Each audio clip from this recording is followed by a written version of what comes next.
Ladies and gentlemen, welcome back to this series. Currently one apiece in the best of 5 bronze match for SCi4. Oh yeah, game numero 3 is coming up here on GSL Antigua Shipyard. A very good map, a very aggressive, and can also be a very slow map as well, depending on how playstyles go. And Liquid Ret versus Grubby. What more can we ask for, man? What more can we ask for? Like I said earlier, this is dreams. Before Starcraft 2 even came out, we're now in it. Yes, we are. We could ask for some steak. That might be quite nice. We could ask for steak and chips. Yep, steak and chips. All right, you ready? Delicious sauce. But right now, some delicious Starcraft. Let's do it. 1-1 at the moment, guys. Team Grubby versus Liquid Ret. Grubby takes the first win. Ret comes back strong on dual side. Yes, he does, and held so well against Grubby's aggression right there. And I'm trying to think, could that have gone any better for Grubby? I mean, Grubby didn't really necessarily do anything wrong in that engagement. It's just Ret held it better. He did make a couple of tiny micro errors, but nowhere near enough. Losing that cannon, the pylon for the cannon, was a bit of a blow for him, certainly. But Ret just held it better. It's as simple as that. Yeah.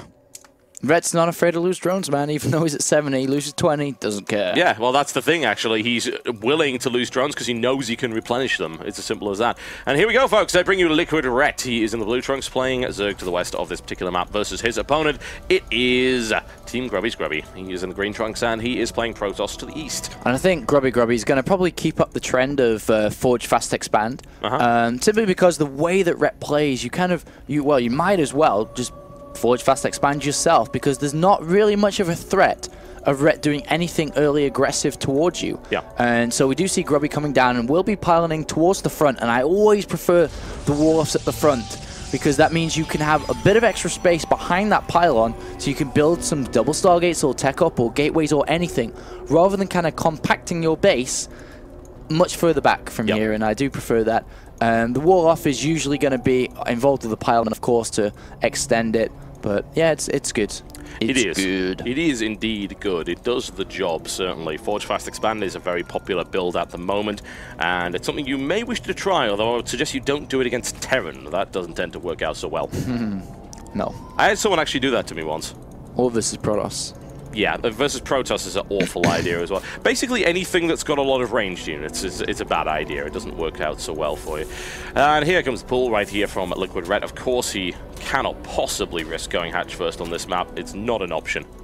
No, I mean, if he did go hatch first, Grubby can do some aggression with pylons and so on and cannons, but I don't even think, well, actually, I'll say that. I don't think Grubby's a player to do that. He is, but the most important thing here is the neutral supply depot on the lower ramp. You can't wall anybody in there, so it would have to be around the mineral line, and it can get a bit complicated there, especially if Ret pulls the correct amount of drones and so on. And it's just a risk that Grubby's not really willing to take at this level. He is going to go for a 17 Forge, and that is a risk he's going to take. Yeah, that's very Obviously, knowing Ret's style, he's going to go 3 hatch pretty much every single game against him. You don't need to rush to get that Forge out. You can get it whenever you want and then get that Nexus down. I'm surprised he even got the Forge instead of just straight up Nexus first, actually.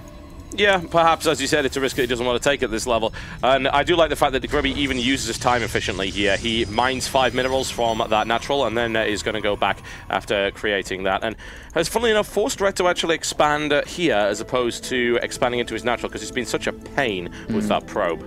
And this is really good by Grubby. Hiding the probe from the Lings. Oh, and he stays there to hide them, actually. So he moved them south knowing the Lings were coming and then stays there with the probe. And now this drone won't actually be able to get that hatch down, and it's going to slow him down. He may even decide to invest in a pylon here. I'm wondering if he will do that. At this stage, I hope he does. You don't really get the opportunity to block this so on. Not usually. And yeah, he's just going to deny it. And that's really, really good here for Grubby, slowing that down so much already.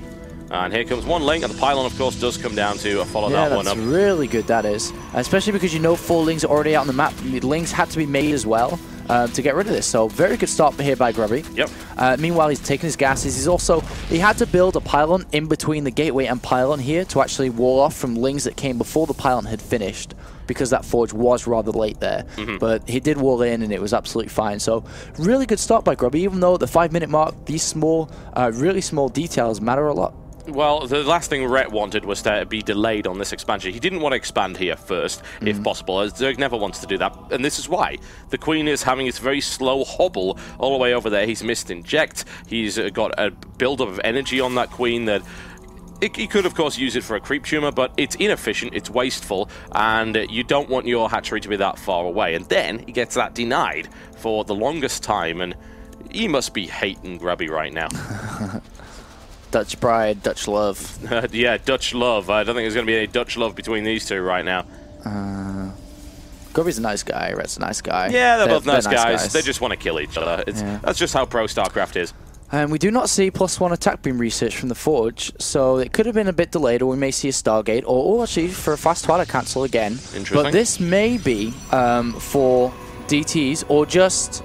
probably not DTs. I doubt he's going to test Rhett. I don't think Rhett's a guy that's going to miss up on something like that. Perhaps not. It looks like it's probably for another timing with Blink. But right now he can't really afford... He needs a third gas if he wants to do Blink.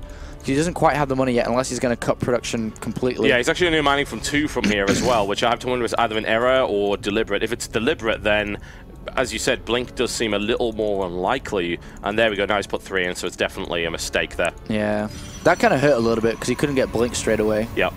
A little bit of a mistake there, but he can add down like 5 gateways right now if he wants to, which we may see 4 going down. Is it going to be up to 5 as well? And we could see a very aggressive Grubby right now. And 1, 2, 3, 4, so... Oh, he's going to build another one. He was planning on, but loses a Stalker and a Zealot. There they are. 1, 2, 3, 4, 5, 6 gateways with Blink and +1.